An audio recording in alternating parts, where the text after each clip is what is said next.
நம்ம சாப்பிடக்கூடிய கடல் உணவுகள்ல ரொம்ப முக்கியமான பங்கு யாரோடது அப்படின்னு பார்த்தீங்கன்னா, நண்டு தான். அந்த நண்டு ரொம்பவும் உடலுக்கு ஆரோக்கியமான ஒரு உணவுப் பொருளுங்க. அப்படி ஆரோக்கியமான ஒரு உணவுப் பொருளான நண்டு குழம்பு செய்யலாமா? வாங்க. வெல்கம் டு ஹெச்எஸ்கே விருந்து சேனல். நண்டு குழம்பு செய்யறதுக்கு ஒரு கடாய் வச்சு அதில் எண்ணெய் ஊற்றிக்கிறேன். எண்ணெய் சூடானதும் அதில் வெங்காயம் சேர்த்துக்கணும். இப்போ எண்ணெய் சூடாயிடுச்சு, இதுலனா வெங்காயம் சேர்த்து கிளறி விடுங்க.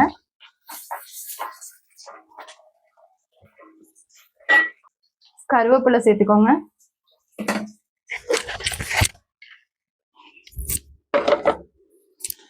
இப்போ நண்டு குழம்புக்கு தேவைப்படுற மசாலா அரைக்கிறதுக்கு முதல்ல மிக்ஸி ஜார்ல தேங்காய் சேர்த்துக்கிறேன். ஜீரகம், மிளகு, சோம்பு சேர்த்துக்கிறேன். 3 பல் பூண்டு சேர்த்துக்கிறேன். இப்போ இது எல்லாத்தையும் சேர்த்து தண்ணி ஊற்றி ஃபைன் பேஸ்டா நான் அரைச்சு எடுத்துட்டு வர போறேன். இப்போ நான் இதுல 1/2 ஸ்பூன் அளவுக்கு மஞ்சத்தூள் சேர்த்துக்கிறேன். 1 ஸ்பூன் அளவுக்கு மிளகாத்தூள் சேர்த்துக்கிறேன்.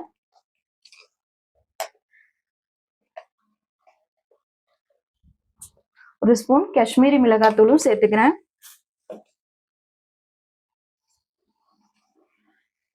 இஞ்சி பூண்டு பேஸ்ட் 1 ஸ்பூன் சேர்த்துக்கிறேன். உப்பு சேர்த்துக்கிறேன். இப்போ இது எல்லாத்தையும் சேர்த்து கிளறி விடுங்க.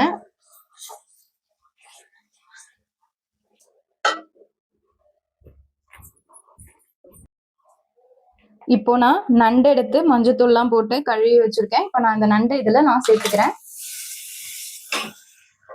சேர்த்து நல்லா பிரட்டி விட்டுடுங்க. பிரட்டி விட்டுட்டு நம்ம மசாலா அரைச்சு வச்சிருக்கோம் இல்லையா, அதை இதுல சேர்க்கணும்.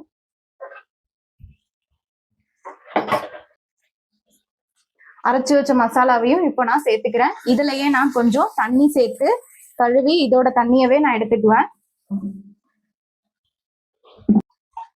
இப்போ நான் பேலன்ஸ் மிக்சியில இருக்கிற தண்ணியும் கழுவி இதுல சேர்த்துட்டேன். இப்போ நான் தக்காளிய அரைச்சு இதுல சேர்த்துக்க போறேன். 2 தக்காளி எடுத்திருக்கேன். இப்போ நான் இதையும் மிக்ஸி ஜார்ல அரைச்சே சேர்த்துக்கிறேன். அரைச்சு சேர்த்துட்டீங்கன்னா குழம்பு நல்லா திக்காவும் இருக்கும். இதனால நான் அரைச்சு எடுத்துக்கிறேன். இப்போ நான் தக்காளியும் அரைச்சிருக்கேன், அதையும் இது கூட நான் சேர்த்துக்கிறேன். இப்போ நம்ம எல்லாத்தையும் சேர்த்துட்டோம். குழம்ப லைட்டா கிளறி விடுங்க. கிளறி விட்டுட்டு குழம்ப கொதிக்க விட்டுருங்க. இது ஒரு 15 to 20 நிமிஷம் இந்த குழம்பு கொதிச்சா போதும்.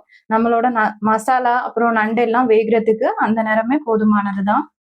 இப்போ நல்லா கொதிக்க விட்டு ஒரு 15 மினிட்ஸ் விட்டுருங்க.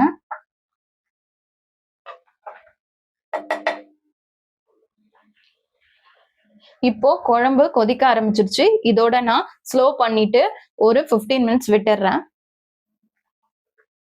நான் இதுல கொத்தமல்லி சேர்த்து கிளறி விடுங்க.